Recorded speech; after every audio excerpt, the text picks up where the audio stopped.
Welcome to Caregiver Cast with Mary Elaine Petrucci. Are you overwhelmed raising a family, working full-time, caring for a parent or grandparent? It can be challenging when you're doing it alone. Caregiver Cast helps busy, burned-out professionals reduce their stress and overwhelm to create a better caregiving experience for themselves and their loved one. Caregiver Cast brings caregivers together with experts who provide information in a variety of areas. In each episode, you'll get tips on topics such as finance, legal, medical, self-care, community resources, mindset, and more. We're here to make your caregiving journey a more rewarding one. Acquire the confidence and skills to be a more capable caregiver by implementing the resources and strategies from these expert thought leaders. Get a community of support, resources, and strategies for your caregiving journey inside the Caregiver Lifeline community. Visit caregiverlifelinecommunity.com. And now here's your host, Mary Elaine Petrucci. Welcome to Caregiver Cast. My name is Mary Elaine Petrucci, your host. My special guest today is Greg Hollander, who will be talking about downsizing with the new next stage method.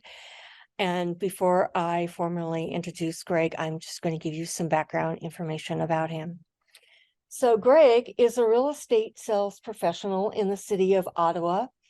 He's, as an Ottawa resident, Greg is an enthusiastic community member and enjoys showing clients the best this great city has to offer. In his spare time, Greg spends time outdoors with his wife and their 3 children, coaching soccer, which I would expect, playing guitar, and perfecting his pizza making skills. Are you opening a restaurant soon, Greg? Yeah, with all the free time I have. I know. I was just thinking you could add that to your list of things to do. Yeah. Over the last 13 years, Greg's developed the next stage method to help senior clients with their downsizing needs.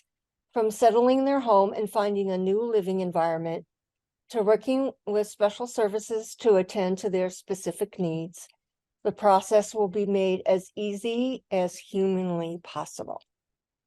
Sure. As an SRES certified agent, he works hard to ensure his clients are always treated with respect, kindness, and understanding. They are looking for help to make this big change. Housing transitions in life are difficult, and his wish is to help make a potentially stressful situation as smooth as possible with the next stage method. He considers it an honor and a privilege to be the agent guiding people through their real estate and housing transitional needs into their next stage in life. No matter what kind of move you're looking to make, Greg can help you find a new home that works for you. Awesome. Thank you for being here, Greg. Thank you, Mary Elaine. I'm really happy to be here.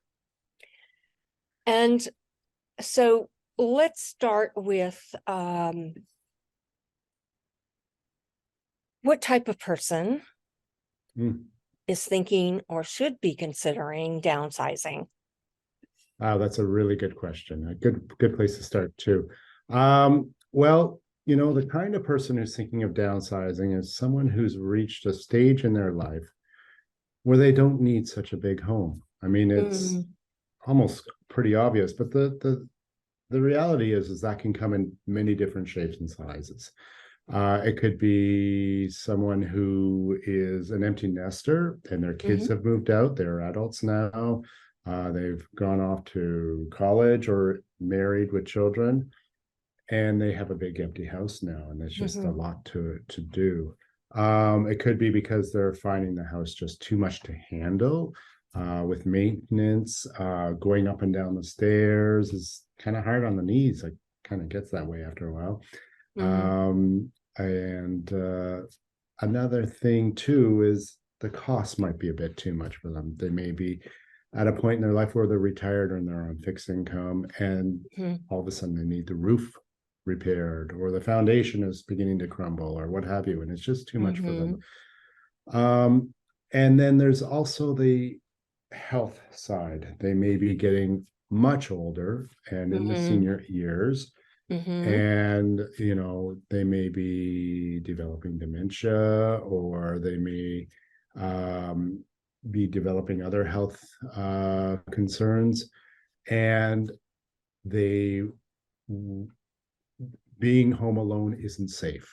And so they need to either move into assisted care or senior residence, where there may be that support there as well. So there's a variety of examples, and there are a few more, but that kind of gives you the idea. So, Thank you. you're So welcome. explain your next step method. I am really intrigued about it and how it's so effective for the people that you're working with. For sure. Thank you for asking about that. It's something that I developed over the years of being a realtor. I've worked with many different people, and I found that, after a while, you get a gist of what really works best for them. And so I decided to put this together just to help them understand that my mind is there for them, and that I put a lot of thought into this, is to help people with this transition, because it's something they may not have done in a long time. A lot of people have lived, that I work with anyway, have lived in their home for 30, 40, maybe even 50 years. And real estate has changed a lot.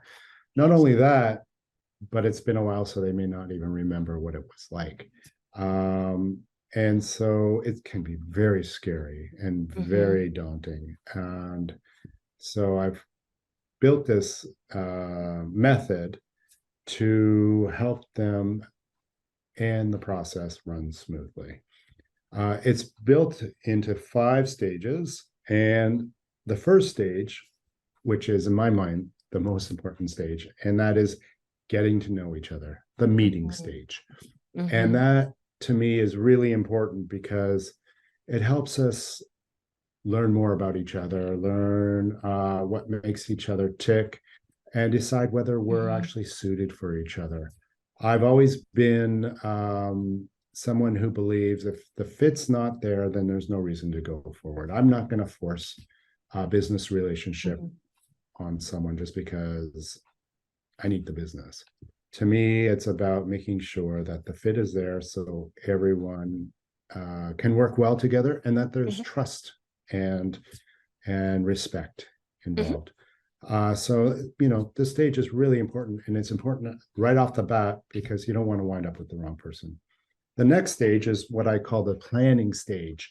And that's where we basically talk about the details, where the client wants to go, if there are any additional concerns, health-wise, family-wise, location-wise, learn about the house that they need to sell, see if it needs any work, see if if they have any financial concerns or difficulties that need to be addressed, getting all these things in order. And then also, if need be, bringing in third-party services to help with, say, once they've sold their home, who's going to help them move.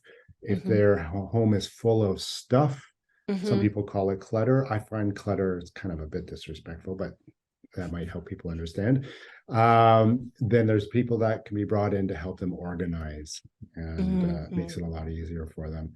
Those are some examples, or even a financial advisor, because sometimes when you sell your home, now you've got a whole whack of cash and you don't know what to do with it, and you need to plan for it. So a financial advisor is always helpful, and not everyone has one.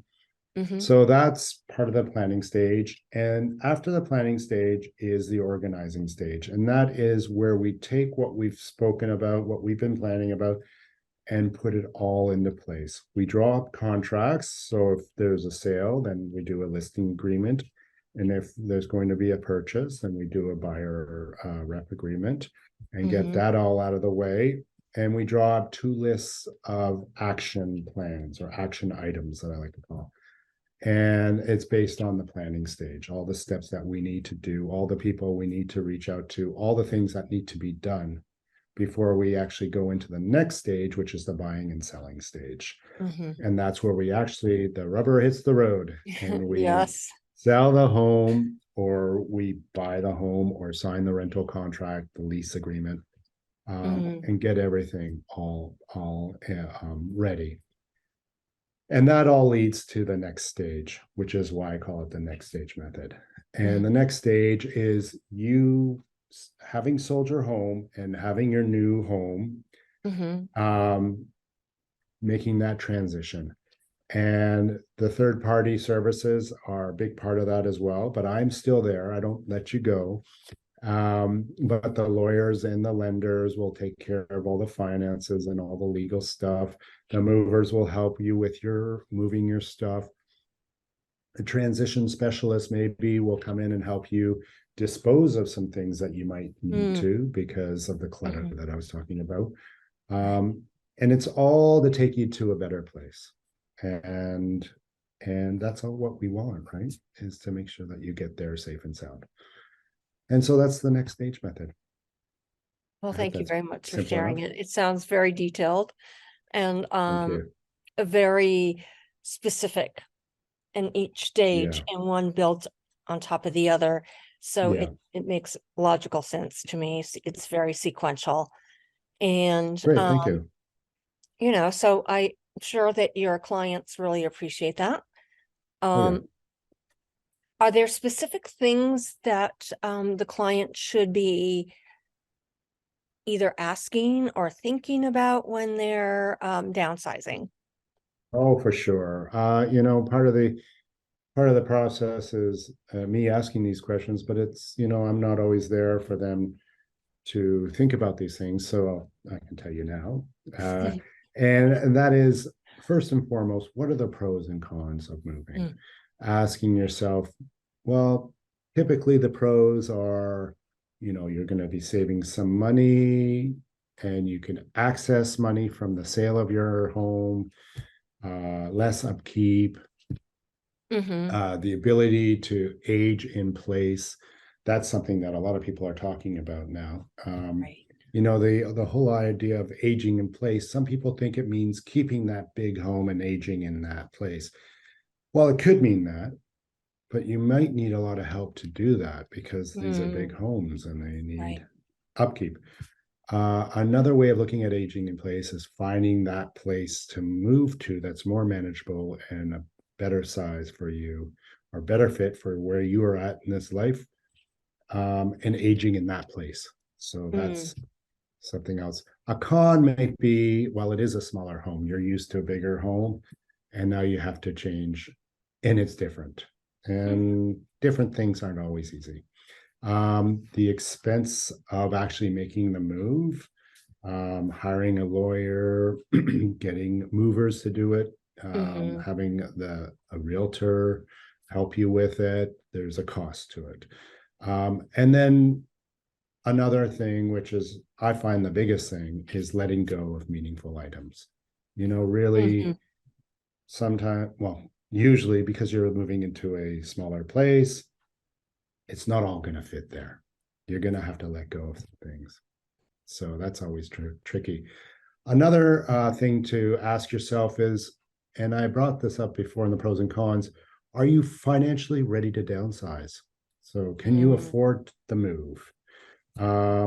And thinking about when the best time to move in terms of your investments or your retirement funds. Is your mortgage going to be an issue?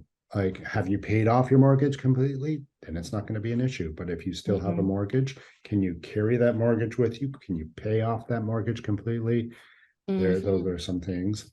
And then also, what is your home worth? And actually, that's one of the things, that's usually one of the starting points, me meeting my clients, is they ask me to do an appraisal of their home, which I'm qualified to do as a realtor, and I'll let them know what their home is worth in today's market. And so those are some of the things to consider when thinking about the finances. And then another big thing, because a lot of people talk about this when they're thinking about downsizing, and that is, how will it change your lifestyle? Yes. And that's something that's, you know, they want to travel more, they want to take up some more hobbies. And getting rid of this big home and maybe moving to a condo that's typically taken care of by the condo corporation, or renting. And so the owner of the rental takes care of the apartment or the home. So it gives you a chance to, pursue these new things and live a new life and live that new stage in life. But it also, you have to ask yourself, if you're moving to a smaller place, are you going to be able to do some of the still do some of the things you love, like entertaining, if that's something you love to do? Or are you going to be able to garden if you, say, have a smaller backyard, that kind of thing? And will you have room for overnight guests, like maybe the grandkids or friends from out of town, that kind of thing? So those are things you need to ask. And then the last is, not the last, but one of them is, an important one is, do you want to move? Yes. Why would you move? Are you moving to be close to your family? Are you prepared to learn about a new neighborhood? Is there additional commuting that's involved with this new home? What would be some of the improvements to the new place that would need to be done before you move in? And that's also taken care of by some of these service providers that I can introduce you to. They can set up a new home before you move in, which, even if it's a rental, they can they can put in shelving or put in a special bed, which helps you. Those are some of the things that I've done with some people in the past. And then, are you prepared to downsize your belongings, which is part of all that, and to declutter, letting go of memories, and understanding there is somewhat of a need to purge because you are moving to a smaller space, which I'd said before. So those are some of the things you'd have to think about. It was kind of a lot, but there's a lot more. I'm sure. Yeah. So when you're going through this process with the senior who is thinking of downsizing, how do you work with the adult children around your client? Can you explain a little bit more about that, please? Absolutely. It's a really good question, because the reality is many times the senior is not just the client, but their adult children are also the clients. And so I will be contacted by the adult children asking me or telling me that their parents are living in a house that's too much for them and they really need to move. And what do I suggest? Through my experience as an SRES, which is a senior real estate specialist, I've been trained for this type of situation. But also with my experience, I've learned that it really comes down to asking the right questions, finding out why they feel their parents should move, because you don't want to assume anything. Is it for medical reasons, which is really important? Is it because the house is just too big and overwhelming, too much for them? Or is it because they want their parents closer to them? Sometimes these adult children are helping their parents in their homes, but the commute is brutal. So they can still help them out if they were living, just a few blocks away. It would just be a lot easier. Have they already spoken to their children? Are they just assuming that their parents don't want to move? Maybe the parents do want to move, but they've never expressed it because they didn't know how to. It's sometimes we have thoughts in our minds and we just don't know the right words to put it in. Or even sometimes we have the thoughts in our minds and we're just afraid of actually saying it because then it becomes more real. So you want to make sure that you're just not assuming they don't want to move. Unless they've said right out, I'm moving when they take me out in a box, which I've heard many times. It would have happened to my father as well. So I totally know where you're coming from. You can relate, eh? Yeah, I can. Yeah. So, and with that in mind, with the assumptions, you want to make sure you have all the facts. What are the health concerns? What are the financial concerns? What are the lifestyle concerns? Asking all these questions, speaking to your parents is really essential, and not in a challenging, confrontational way, but in a real interested and maybe a little concerned way. Like, go in with your kid gloves and with respect, and say, Mom, Dad, how has it been with that, the basement? It's really had a lot of trouble lately. How are you coping with that? Like, just bringing those things in. And then the other big question I ask these adult children is, okay, so now they want to move. Have you already thought about what's involved with the move? Do you know how you're going to get them from point A to point B? Because there is a lot involved. The transition is quite complex, and especially if there are health issues involved, it's not simple, and legal aspects involved, and with their will or with the power of attorney, what have you.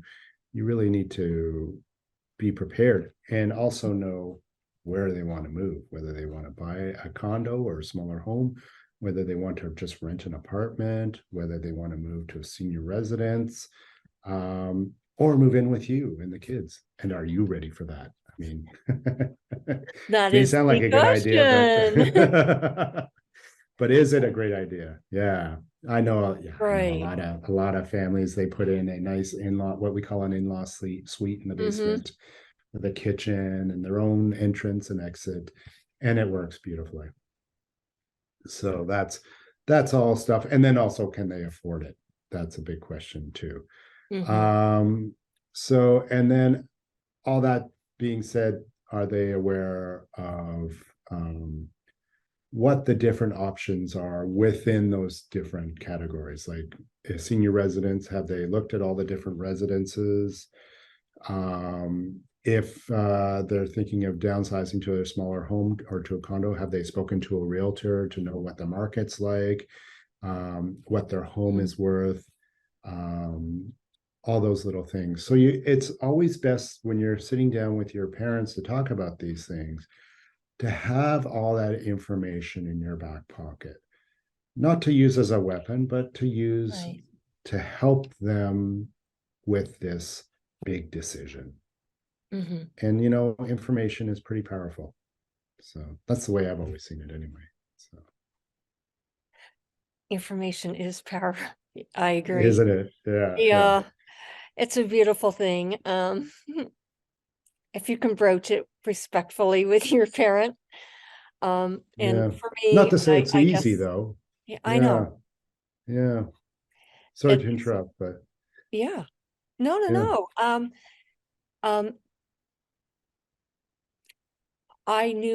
I respected my father very well, so I decided I didn't want to have that battle. Yeah.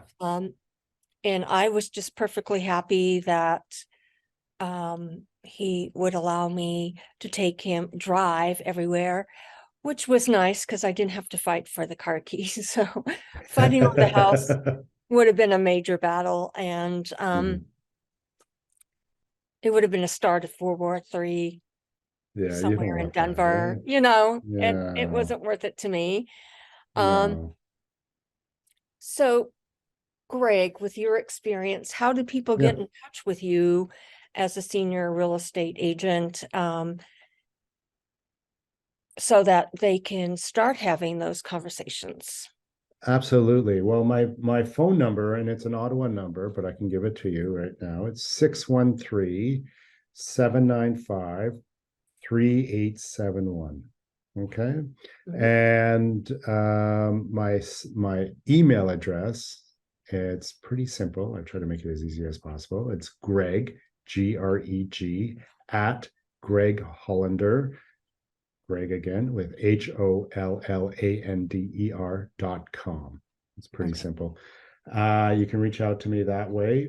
And also I'm also on Facebook and Instagram, and my contact info is on there too. And also LinkedIn too. Okay.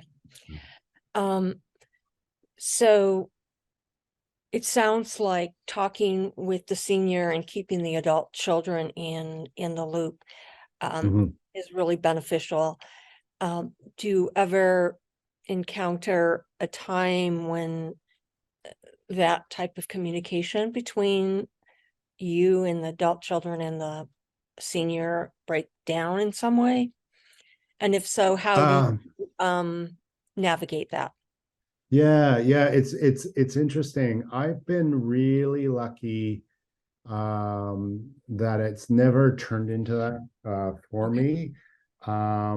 And part of that is because the senior has already talked to their kids and they're all on the same page.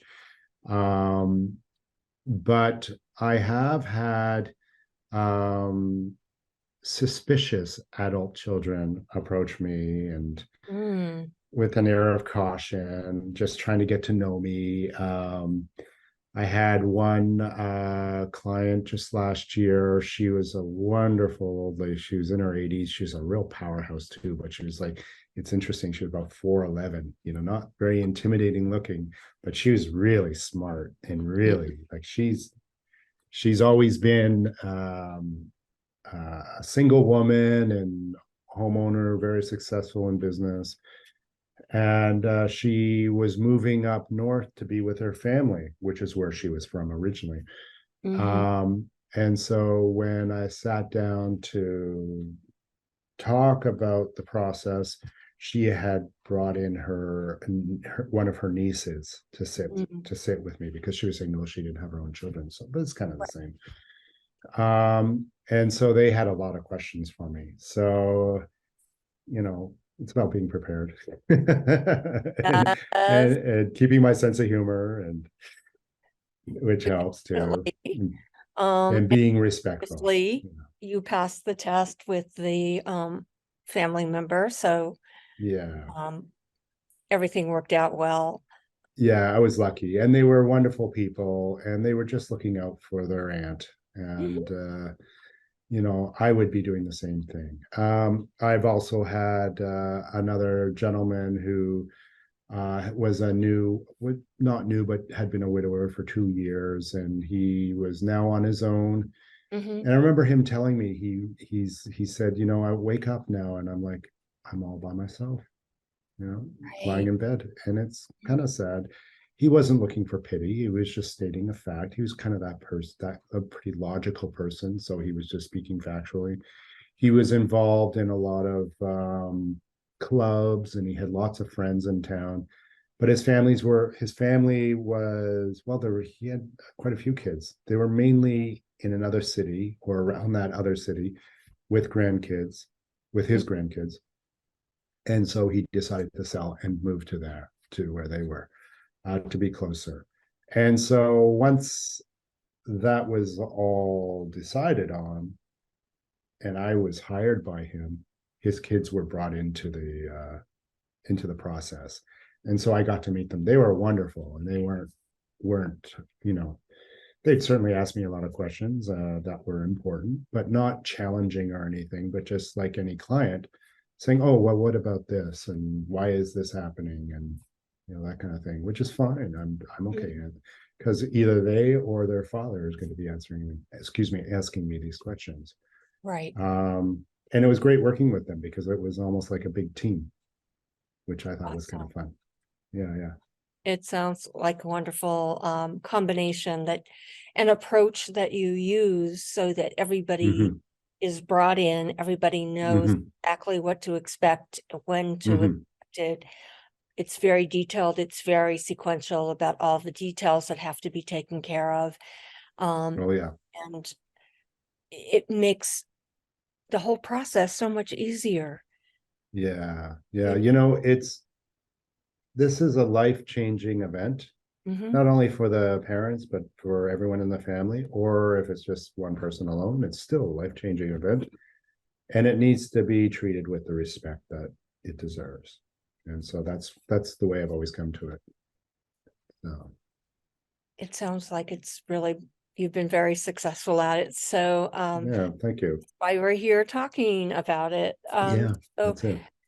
can you give us 3 tips, Greg, or three takeaways for the listener when thinking about downsizing, and what kind of things that they should be prepared for? Sure. Well, after you've gone through the thought process of considering the pros and cons of why you're downsizing, you really need to be prepared for the financial side of it.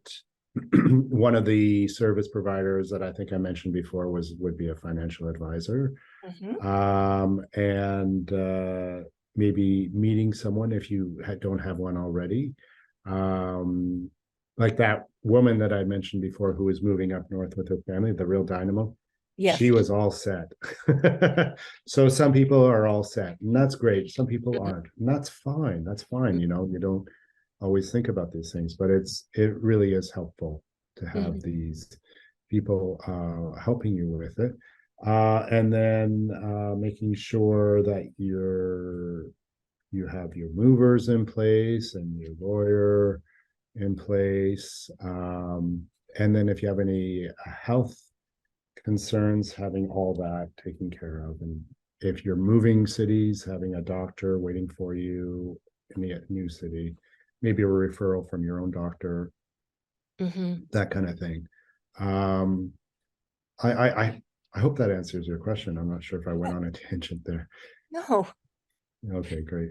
I appreciate those three takeaways because it is a very delicate and traumatic time for people to be making those decisions. So if they're making it when they're healthy enough to make that housing transition, seems to be, like, I guess, the key to this whole process. So thank you for sharing all that wisdom, because I know it's not a process. And I'm glad I didn't have to go down that road with my father, fortunately. Because I think that would have been very challenging. So for sure. So if it was going to be challenging for me, I can understand how it could be challenging for someone else. So, it's my understanding, Greg, that you have a free offer for our listeners. Oh yeah, absolutely. I have an ebook that you can use my email to reach out to me to get, and it's 5 tips from the pros on how to downsize, things to think about when downsizing. I've taken them with me to functions, and I've shared them, and people's eyes light up when they go through it. I remember once I was at a lifestyle event, 55 plus lifestyle event, and I had a sample of this ebook at the kiosk that I was at, and an older husband and wife were looking through it, and the wife turned the page and went, "Look at that!" And I was telling you about that. Which was kind of fun to see. But it's just my little way of helping with that process, because it's a lot of things to think about. So every little bit helps. Most definitely. I hope you had taken a photograph of that couple and having the wife pointing to the picture. That would that would have been perfect. Yes. So again, if listeners would like to get in contact with Greg, it's Greg at greghollander.com. That's right. Thanks, Mary Elaine. Thank you so much for being on today, Greg. A lot of great points. Oh, you're very welcome. Oh, great. Yeah, thank you. It's a real pleasure for me to share this with your listeners. It's the age group is really growing fast, and there are a lot of people, baby boomers, and even younger than baby boomers, who are coming to this stage in their life, and it's not so simple. So if I can help in any way, that would be great. Well, thank you very much for talking about downsizing. Yes, there will be at least 75 million more baby boomers in the US in the next 8 years. Yeah. With 45% of our workforce leaving, it's going to be a really interesting 8 years. That's it. So thank you again for being on. I really appreciate everything that you shared. Well, thank you, Mary Elaine, and thank you for inviting me to be on. It really, I love talking about this stuff, and I think you could probably tell I love talking. So you've made me happy in two very special ways. So Well, I just hope it was helpful. oh, most definitely it was helpful. And yes, your passion and enthusiasm showed through. So thank you again. Thank you. Thank you very much. Thank you for listening to the Caregiver Cast today. Get a community of support, resources, and strategies for your caregiving journey inside the Caregiver Lifeline community. Visit caregiverlifelinecommunity.com. Get involved with the show. Send your email to mpetrucci2002@gmail.com. And we'll see you again next week for another episode of Caregiver Cast.